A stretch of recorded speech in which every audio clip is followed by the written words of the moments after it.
Programang ito ay rated SPG, striktong patnubay at gabay ng magulang ang kailangan. Pinagpawisan ng malamig si Rigor noong malaman niyang ang lalaking kanyang inangasan ay colonel niya pala sa Inleya. Napahiya siya ng husto. Wala kasi sa lugar ang kanyang kayabangan. Matapang, magaling at matalino pa naman itong si Colonel Victorino. Walang sinabi si Rigor dito.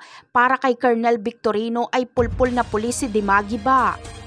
Samantala, unang ipag-uutos ni Colonel Victorino ang pagtugis kila Lucio. Marami kasi ang namatay noong pinasok nila Lucio ang presinto ng botohan, kaya ipapahuli niya si Lucio at papaaminin ito kung bakit nila sinalakay ang presinto at kung sino ang nag-utos sa kanila. Dito ay aamin si Lucio na napag-utusan lang siya ni Mayor Roberto. Sa ibang eksena naman ay dudukutin at itatago nga ni Olivia si Marites, kaya sa pag-uwi ni Ramon ay wala na si Marites. Iisipin ni Ramon na nilayasan siya ni Marites at bumalik ito kay Rigor.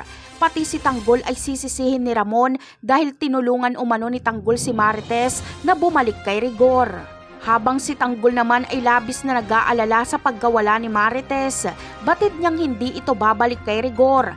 Hinala ni Tanggol ay itinago at ikinulong ni Ramon si Marites, lalo't nakita niyang pinagtaasan ng boses ni Ramon si Marites.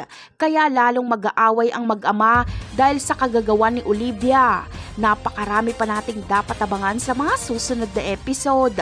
Paalam!